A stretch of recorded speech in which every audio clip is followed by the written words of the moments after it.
और वो मानसिकता कैसी थी, याद करिए, अटल जी की सरकार आने से पहले तक 1998 भारत का पहला बजट था जो 11 बजे संसद में प्रस्तुत हुआ।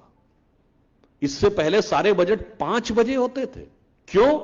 क्योंकि ब्रिटिश टाइम से एक परंपरा चली आ रही थी कि जब ब्रिटेन में सुबेरे के 12 बजे होते थे, यहां 5 बजे होते थे, इसलिए यहां 5 बजे होता था। सोचिए, गुलामी की मानसिकता, 50 साल तक भारत अपना बजट अंग्रेजों के समय के अनुसार चलाता था।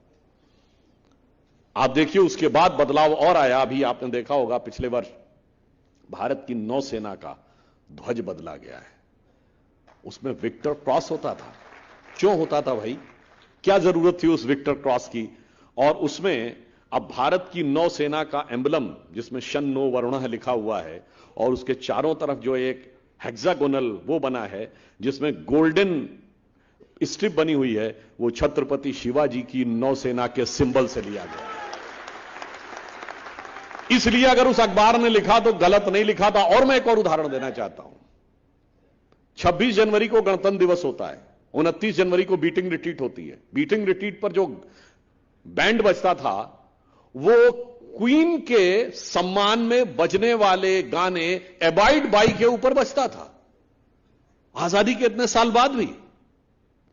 अब उसे चेंज कर दिया गया मोदी जी के आने के बाद। अब वो उस धुन पे बजता है, ऐ मेरे वतन के लोगों जरा आंख में भर लो पानी।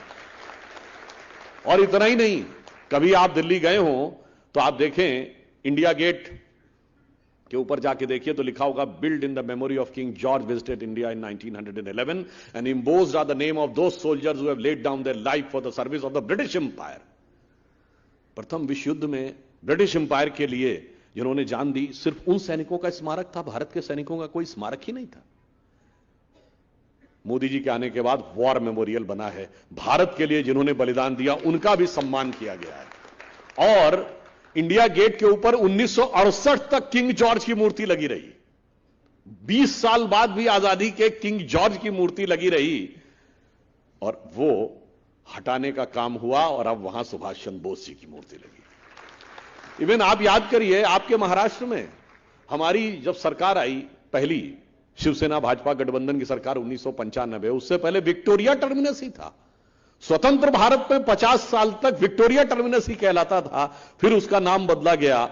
इसलिए हम कहना चाहते हैं कि एक बड़े बदलाव का आगाज था वो बदलाव, और वो अब धीरे धीरे दिखाई पड़ रहा है। और इसीलिए अब राजपथ का भी नाम, जिसका नाम पहले किंग्स वे होता था, फिर बदल के राजपथ किया गया। तो सिर्फ लिटरल ट्रांसलेशन हुआ, भाव तो नहीं बदला, भाव तो राज का ही रहा, अब वो कर्तव्य पथ हो गया।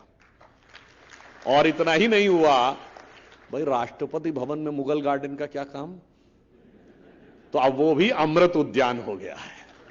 तो मैंने इसलिए कहा कि इन सारे परिवर्तनों के साथ जब आपके नगर का नाम बदला तो ये और संतुष्टि की बात थी। आप समझिए कि मोदी जी की सरकार किस विचार को बदलने के लिए आई थी, और वो विचार कहां से था।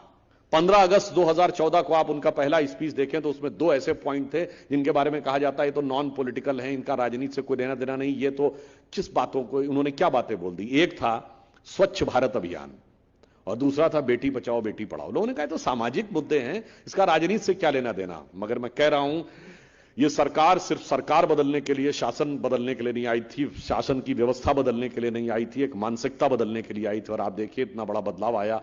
9 साल पहले याद करिए, हाथ में किसी के कोई कागज का टुकड़ा रैपर होता था, जितनी आसानी से लोग इधर उधर फेंक दिया करते थे, अब लोग देखते हैं कि डस्टबिन या कूड़ादान कहां है, वहां जाके फेंकते हैं। बेटी बचाओ बेटी पढ़ाओ का यह अंतर पड़ा कि पिछले 9 वर्षों में नवजात शिशुओं में लिंग अनुपात में भारी बढ़ोतरी हुई है, और पहली बार पिछला एक ऐसा वर्ष आया है जब लड़कियों की संख्या नवजात शिशुओं में लड़कों से अधिक हुई है। और राजस्थान और हरियाणा जैसे राज्य जहां यह बहुत ही स्क्यूड था यह अनुपात, वहां भी भारी सुधार हुआ है। इसका अर्थ हुआ है कि विचार सब तरफ बदलाव दिखा है। और आजादी के बाद हम लोग एक लंबे समय तक संघ का एक गीत था जो कहते थे, उगा सूर्य